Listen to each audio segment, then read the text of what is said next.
네, 오늘 저희가 함께 볼 자료는요, 베트남 다낭의 새벽 해변을 담은 개인적인 기록하고 또 여러 장의 사진들입니다. 네, 이게 언뜻 보면 그냥 평범한 여행기 같은데, 파고들수록 생각할 거리가 아주 많더라고요. 맞아요.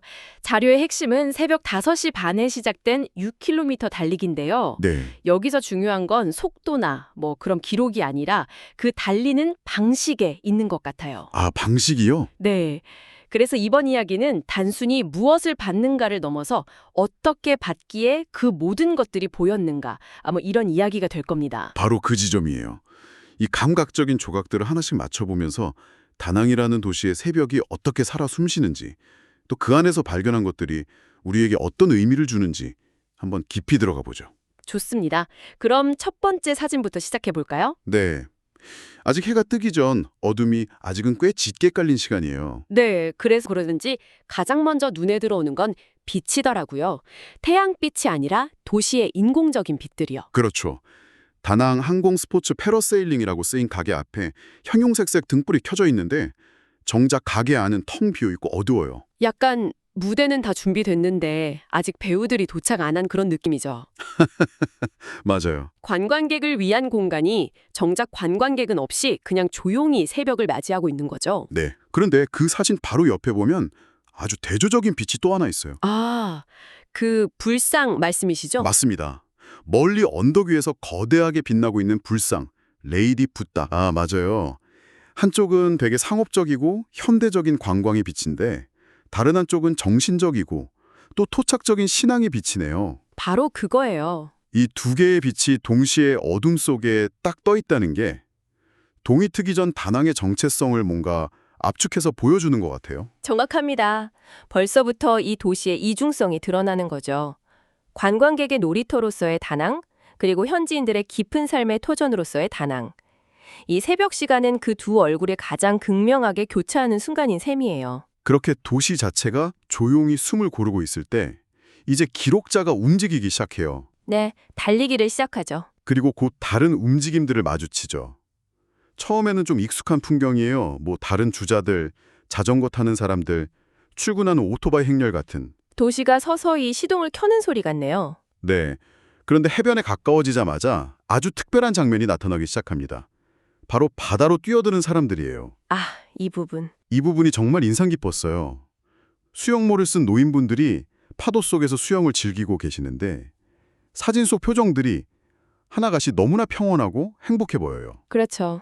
이게 그냥 아침 운동이라고 하기엔 뭔가 좀 다른 느낌인데요. 이걸 의식이라는 단어로 표현하면 어떨까 싶어요. 의식이요? 네, 매일 아침 같은 시간에 같은 장소에서 반복되는 행위를 통해서 하루를 시작하는 거죠.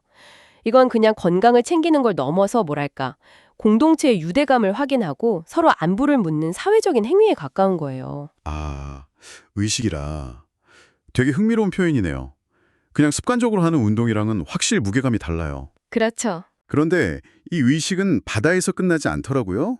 공원 근처에서는 춤을 추는 노인 그룹을 만나요. 네, 기록을 보면 이 춤이 아주 단순했다고 하죠. 동서남북 네 방향으로 움직이면서 박수를 치는 아주 부드러운 동작이었다고. 여기서 중요한 건 이 기록자가 잠시 멈춰서 그들과 함께 춤을 췄다는 사실이에요. 맞아요. 그냥 구경만 한 게 아니죠. 네, 직접 그 리듬 속으로 들어갔어요. 따뜻하고 즐거웠다는 소감을 남겼는데 이방인이 공동체의 의식의 잠시나마 일부가 되는 그런 순간이었네요. 바로 그거죠. 관찰자를 넘어서 참여자가 된 거예요. 모래사장에서 거의 수십 년은 함께한 것처럼 노련하게 배구를 하던 6명의 노인들까지. 아, 맞다. 배구도 있었죠. 네. 이 모든 장면을 꿰뚫는 하나의 키워드는 꾸준함, 그리고 함께인 것 같아요. 이들은 혼자가 아니라 하나의 공동체로서 아침을 열고 있었던 거죠. 이렇게 활기찬 사람들의 에너지를 느끼다가 이제 기록자의 시선이 조금 더 작은 것들로 옮겨가는 것 같아요. 네, 도로를 달리다가 해변 모래사장으로 내려가면서부터죠. 맞아요. 여기서부터는 풍경의 스케일이 확 바뀝니다.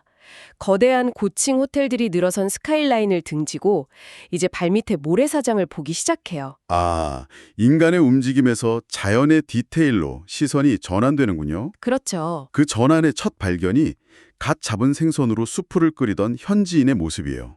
이건 뭐 관광객에게 보여주기 위한 풍경이 아니잖아요. 정말 날 것 그대로의 삶의 현장이죠. 맞아요. 관광지 한복판에 숨어 있는 도시의 속살을 딱 발견한 거죠. 그리고는 시선이 더 작은 생명체에게로 향해요. 작은 개 한 마리. 내 모래 위를 기어가니. 이 대목이 되게 재밌어요. 사실 6km를 달리는 중에 작은 개 한 마리는 그냥 지나치기 너무 쉬운 존재잖아요. 그러면 그런데 멈춰서 그걸 들여다봤다는 거. 바로 이 지점에서 우리가 처음에 말했던 그 달리는 방식, 이 다시 중요해지는 거예요. 아, 이건 개인 최고 기록을 위한 달리기가 아니라 주변을 관찰하기 위한 달리기인 거죠. 의식적으로 속도를 늦추고 주의를 기울이는 것. 뭐랄까 일종의 움직이는 명상에 가까워요. 와, 움직이는 명상이요? 네. 몸을 천천히 움직이니까 비로소 마음이 주변의 작은 것들을 알아차릴 여유가 생긴 거죠. 그 개는 이 달리기의 목적을 상징적으로 보여주는 존재라고 할 수 있어요. 와, 그렇게 생각하니까 모든 게 다 연결되네요. 그리고 정말 미스터리한 발견도 하나 있었어요. 아, 그거요? 자료에 사진이 2장이나 첨부된 정체불명의 해양생물이요. 아, 저도 보면서 한참 생각했어요. 길고 가느다란 분홍색 생물체인데 도대체 이게 뭔지 알 수가 없죠. 저도요. 근데 더 신기한 건 이걸 2번이나 찍었다는 거예요. 맞아요. 처음엔 아직 어두운 새벽빛 아래서 찍고 나중엔 해가 뜬 뒤에 그 황금빛 햇살 속에서 또 찍었어요. 이 작은 미스터리가 달리는 내내 머릿속에 계속 남아 있었던 것 같아요. 네. 그게 바로 발견의 즐거움이죠. 정답을 아는 것보다 저게 뭘까 하고 궁금해하는 그 과정 자체가 이 경험의 일부가 된 거예요. 만약에 전력 질주했다면요. 이 생물은 그냥 모래 위에 분홍색 얼룩 정도로 스쳐 지나갔을 거예요. 확실히 그렇네요. 자, 이 모든 작은 발견들이 차곡차곡 쌓이면서 드디어 이야기의 절정인 일출의 순간이 옵니다. 네, 하이라이트죠. 사진을 보면 수평선 위로 해가 떠오르면서 하늘과 바다가 온통 붉고 노랗게 물드는 장면이 와, 정말 아름다워요. 일출은 언제나 극적이죠. 그런데 기록자는 그저 아름다운 풍경에만 감탄하고 끝내지 않았어요. 맞아요. 그 풍경 안에서 벌어지는 또 다른 삶의 장면을 포착해요. 바로 웨딩 촬영 현장이었죠. 네, 하얀 드레스를 입은 신부와 정장을 입은 신랑, 그리고 전문가들이 이제 막 떠오른 해를 배경으로 아주 분주하게 움직이고 있었어요. 이보다 더 완벽한 무대가 있을까 싶어요. 이 장면은 정말 상징적이에요. 일출은 새로운 시작을 의미하잖아요. 네, 그렇죠. 그리고 결혼 역시 두 사람의 인생에서 가장 큰 새로운 시작 중 하나고요. 자연의 시작과 인간의 시작이 한 프레임 안에서 완벽하게 만난 겁니다. 듣고 보니 정말 그렇네요. 더 놀라운 건 불과 1시간 전 같은 해변에서 수십 년간 매일 아침을 함께 맞이해온 노인분들을 봤다는 사실이에요. 바로 그 점이 이 경험을 정말 특별하게 만들어요. 아, 1시간 남짓한 시간 동안 같은 공간에서 삶의 거의 모든 단계를 목격한 셈이거든요. 수십 년의 세월이 응축된 노년의 지속과 이제 막 첫 발을 내딛는 청춘의 시작. 와. 이것들이 같은 해변 위에서 동시에 펼쳐지고 있었던 거죠. 이건 말 그대로 인생의 축소판이에요. 인생의 축소판이라니 그렇게 보니까 정말 소름이 돋네요. 평범한 아침 달리기가 한편의 서사시처럼 느껴져요. 네, 이 모든 경험을 가능하게 한 건 결국 우리가 계속 이야기했던 그 달리는 방식, 그거 자체였군요. 네. 이제 그 핵심 철학을 들여다볼 시간이죠. 이 모든 관찰과 발견의 비밀이 거기에 다 담겨 있습니다. 기록을 다시 보면 6km를 가는데 90분이 걸렸어요. 90분이요? 네. 걸음수로는 16,200보. 이건 거의 걷는 속도에 가까운 느린 달리기예요. 일부러 그렇게 한 거네요? 네. 그리고 왜 이렇게 달렸는지에 대한 기록자의 생각이 명확하게 담긴 문장이 있어요. 나는 지구력이나 속도에 집중하지 않는다. 계속하는 것에 집중한다. 아, 운동하는 가장 좋은 방법은 멈추지 않는 것이다. 할 수 있는 한 가장 느리게, 그저 천천히 계속 달리는 것이다. 이 문장은 그냥 운동 팁이 아니네요. 그렇죠. 네, 삶을 대하는 태도에 대한 하나의 선언처럼 들려요. 우리는 보통 더 빨리, 더 효율적으로 이걸 외치잖아요. 맞아요. 그런데 이 기록자는 정반대의 가치를 이야기하고 있는 거죠. 속도가 아니라 지속 가능성. 결과가 아니라 과정을 즐기는 태도, 이렇게 말할 수도 있겠네요. 저도 새로운 거 배울 때 초반에 너무 의욕적으로 달리다가 금방 지쳐서 포기한 경험이 많거든요. 누구나 그렇죠. 이 방식이 훨씬 현명하게 느껴져요. 맞아요.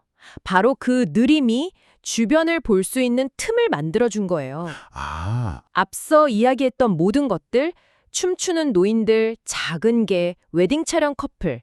이 모든 건 속도를 포기했기 때문에 얻을 수 있었던 선물인 셈이죠. 달리는 방식이 관찰한 내용을 완전히 결정해버린 거예요. 정말 그렇네요. 만약에 목표가 30분 안에 6km 완주하기였다면 그랬다면요? 아마 땅만 보고 숨가쁘게 뛰느라 아무것도 못 봤을 거예요. 같은 길을 달렸지만 전혀 다른 경험을 했겠죠. 경험의 질은 어쩌면 속도에 반비례할 수도 있다는 걸 보여주는 아주 좋은 예시죠. 우리가 어떤 태도와 속도로 삶의 길을 달리느냐에 따라 우리가 보고 느끼는 세상이 완전히 달라진다는 것. 이게 오늘 이 자료가 우리에게 던지는 가장 중요한 메시지라고 생각해요. 오늘 다낭의 새벽 해변을 정말 깊이 들여다봤네요. 정리를 좀 해보면 고층 호텔과 생선수프, 고독한 주자와 춤추는 공동체, 장엄한 일출과 작은 개 한 마리까지. 네. 이 모든 것이 공존하는 정말 아름다운 대비의 공간이었어요. 그리고 그 모든 대비를 하나로 꿰뚫는 건 조금만 속도를 늦추고 주변을 관찰하는 태도로 세상을 대할 때 우리 삶이 얼마나 더 풍부하고 의미 있어질 수 있는가 하는 점이었죠. 네. 얼마나 빨리 가느냐가 아니라 가는 길에 무엇을 발견하느냐가 중요하다는 걸 다시 한번 느끼게 되네요. 네. 오늘 이야기가 여러분에게도 작은 생각의 전환점이 되었으면 좋겠습니다. 네. 마지막으로 이런 질문을 하나 던져드리고 싶어요. 여러분의 매일 걷는 출근길이나 익숙한 동네 산책로를 한번 떠올려 보세요. 만약 평소보다 속도를 절반으로 늦추고 스마트폰을 주머니에 넣은 채 걷는다면 어떤 새로운 소리나 풍경 혹은 전에는 미처 보지 못했던 작은 디테일들을 발견하게 될까요? 어쩌면 여러분의 아주 익숙한 길 위에 아직 발견되지 않은 흥미로운 이야기가 숨어 있을지도 모릅니다.